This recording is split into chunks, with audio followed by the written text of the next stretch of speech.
The Mario world has a lot of enemies that aren't very useful. A good example of this is the Bullet Bill, the slowest bullet in the universe. However, we have seen this enemy in a ton of games. I'm not even kidding. Just look at this list. So today we're going to take a look at how this enemy changed in terms of gameplay, use, design and story in all those years. Because oh man, this one has been through some stuff.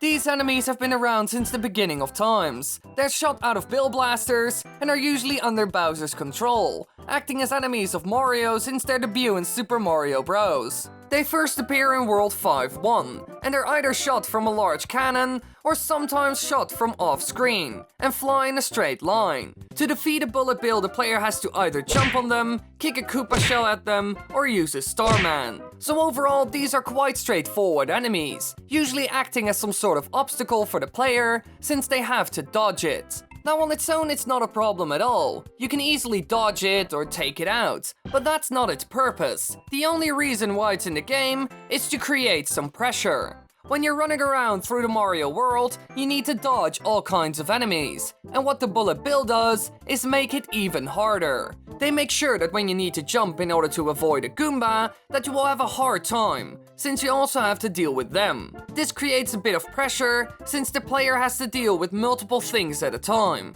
This is also the reason why they move so slow, since otherwise it would be too hard. The speed they're flying at now gives you some time to react. Now in the next game, Super Mario Bros. 3, Bullet Bills do not appear as much as they did in the previous game, mainly appearing in later worlds and on the boss's airships. A new type of Bullet Bill appears in this game, the Bullseye Bill, originally Missile Bill, which turns around and flies back towards Mario if it misses him the first time. So some things changed here, mainly that the Bullet Bills now create tense moments on the airships and don't really rely on the enemies anymore. They now create this pressure by putting a lot of cannons and Bill blasters in a small area and make them shoot frequently. And also the addition of the Bullseye Bill makes the game harder, since they now follow you. Overall, Nintendo started adding a lot of variations from this game on, not only with the Bullet Bill, but also other enemies like the Goombas and Koopas. Mostly to make them more popular, and also to make it more difficult.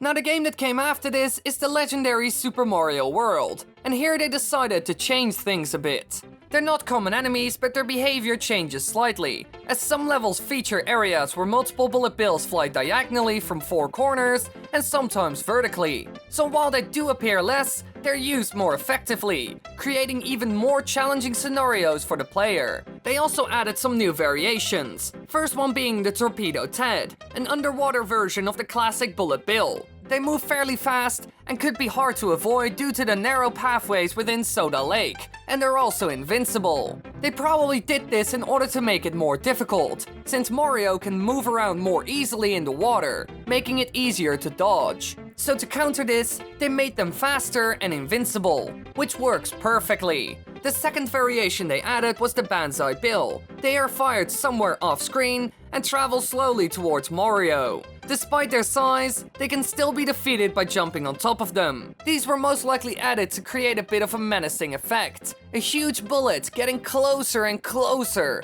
The classic Indiana Jones effect.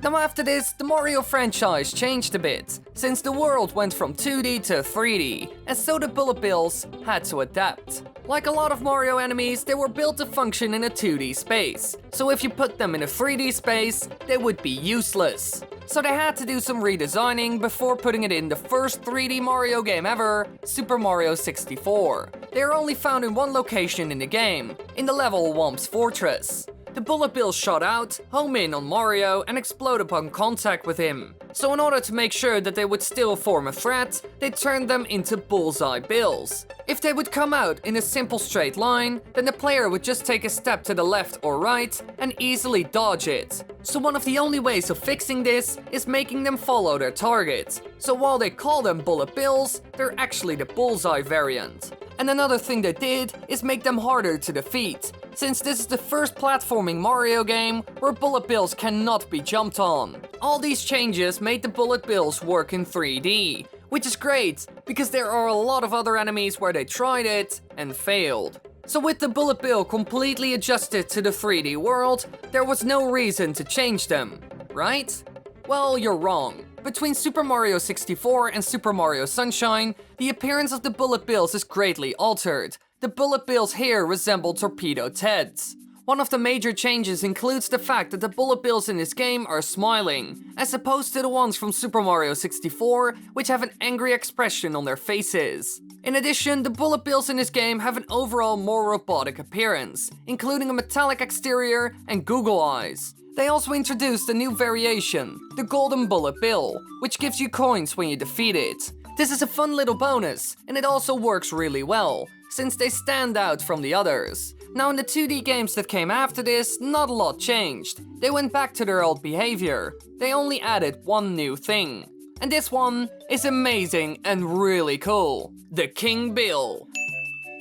A variation of Bullet Bill that first appeared in the final level of New Super Mario Bros. Wii, World 9-8. They are grey in color with a goofy grin as opposed to a menacing one, and are the largest known bullet bills in the Mario franchise, dwarfing Bullseye Bills. Nothing can defeat it, so it forces you to think for a bit and find out a way to dodge it. Overall, a really cool surprise for at the end of the game. It's a huge obstacle and quite a challenge, and I really like that. Now they also added the targeting Ted, but this one is so extremely similar to the Torpedo Teds that you barely notice that they are two different enemies. However, in the 3D games, they added some new variations that are clearly different, and also for some reason inspired by Mario's power-ups. The Cat Bullseye Bill and Bullet Bill from Super Mario 3D World. However, the only real difference between these and the other variations is that they sometimes drop a Super Bell. They look cool, but it's a shame that they aren't really different. Why, Nintendo?